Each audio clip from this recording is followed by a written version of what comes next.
নমস্কার বন্ধুরা, সান রিলেস চ্যানেলের রান্নাঘরে আপনাদের সবাইকে স্বাগত। আজ আমি নিয়ে এসেছি বাঙালির পরম প্রিয় একটি রেসিপি। সেটি হলো একেবারে বাঙালিয়ানা স্বাদের দুর্দান্ত রেসিপি তেল কই। মশলাদার তেল মশলার গ্রেভিতে কই মাছ রান্না করলে তার স্বাদ একেবারে অসাধারণ হয়। গরম গরম ভাতের সাথে খেতে একদম জমে যাবে।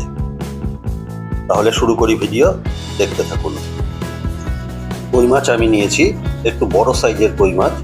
অ্যাকচুয়ালি তেল কই করতে গেলে একটু পাকা মাছ না হলে ঠিক টেস্ট আসে না, মাছের তেল জমতে হবে। যাই হোক, মাছ ভালো করে আঁশ ছাড়িয়ে ধুয়ে পরিষ্কার করে হলুদ লবণ মাখিয়ে 1 ঘন্টা রেখে দিয়েছিলাম। তারপরে এখন ভাজা করে নিচ্ছি।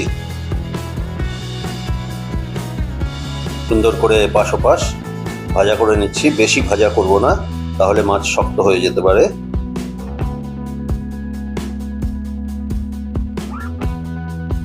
আরেকটি কথা, আমার এই রেসিপি কিন্তু সম্পূর্ণ পেঁয়াজ এবং রসুন ছাড়া,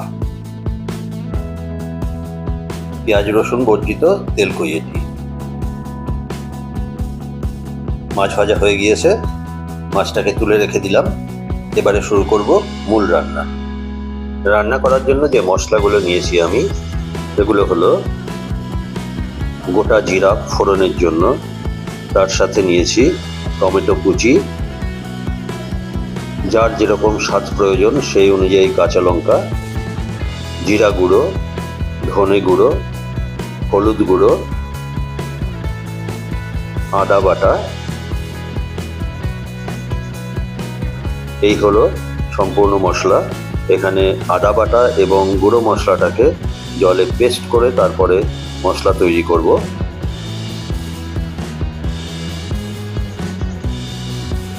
আদা বাটা এবং গুঁড়ো মশলা অর্থাৎ হলুদ গুঁড়ো, জিরে গুঁড়ো, ধনে গুঁড়ো, এগুলো জল দিয়ে পেস্ট তৈরি করে নিচ্ছি।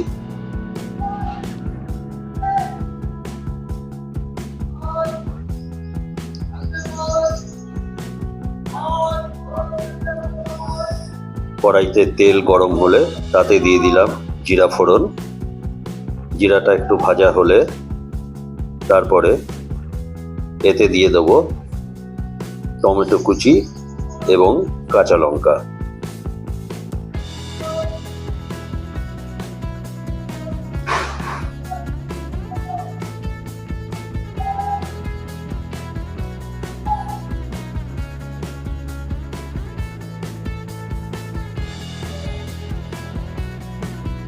জিরাটা ফ্রাই হয়ে গিয়েছে, দিয়ে দিলাম টমেটো কুচি।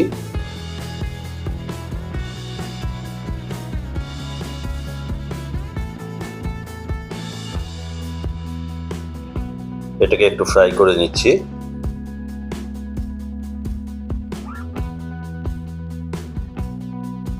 এবারে দিয়ে দিচ্ছি কাঁচা লঙ্কা।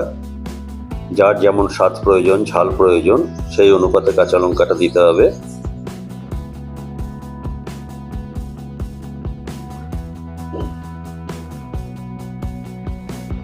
এবারে লঙ্কা এবং টমেটো এটিকে একটু ফ্রাই করে নিলাম।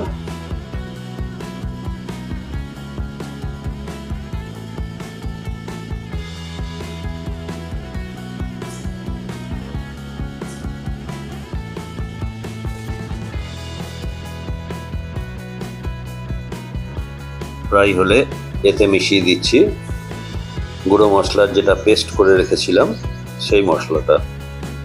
এবারে সম্পূর্ণ মশলাটাকে সুন্দর করে কষিয়ে নেব যতক্ষণ মশলাটা তেল না ছাড়ে।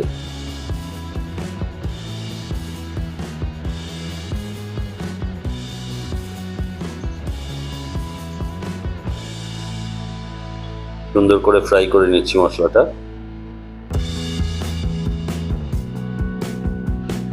যখন এটি তৈরি হয়ে যাবে তখন এর থেকে তেল বেরিয়ে আসবে এবং একটা পেস্ট তৈরি হয়ে যাবে টোটালটাই। তেল বেরিয়ে এসছে, মোটামুটি রেডি হয়ে গিয়েছে।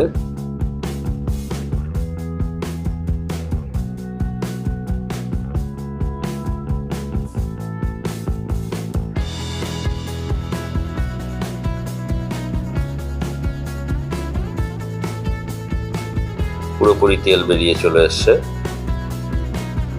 সুন্দর পেস্ট তৈরি হয়ে গিয়েছে, কালারটাও ভালো এসছে।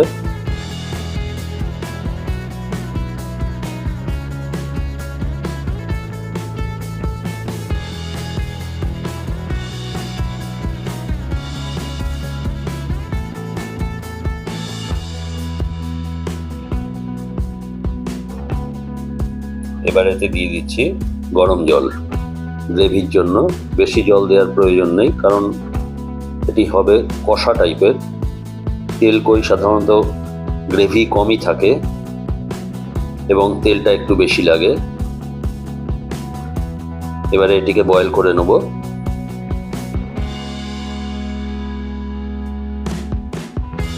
এর সাথে দিয়ে দিয়েছি স্বাদ মতো পরিমাণ মতো লবণ। বয়েল হচ্ছে।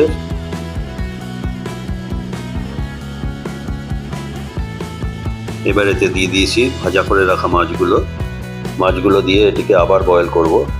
কিছুক্ষণ বয়েল করে প্রয়োজন মতো যেটুকু গ্রেভি দরকার সেখানেই শেষ করব।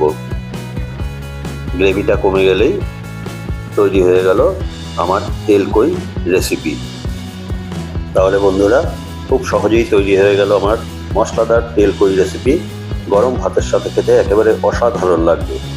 যদি এই রেসিপি ভালো লেগে থাকে তাহলে লাইক দিন, কমেন্ট করে জানান কেমন লাগলো, আর অবশ্যই চ্যানেলটি সাবস্ক্রাইব করতে ভুলবেন না নতুন নতুন রেসিপির আপডেট পেতে। আবার দেখা হবে আপনাদের সাথে পরের নতুন একটি রেসিপি নিয়ে। ভিডিওটি দেখার জন্য আপনাদের সবাইকে অনেক ধন্যবাদ। পরের ভিডিওতে আপনাদের সঙ্গে আবার দেখা হচ্ছে। ধন্যবাদ।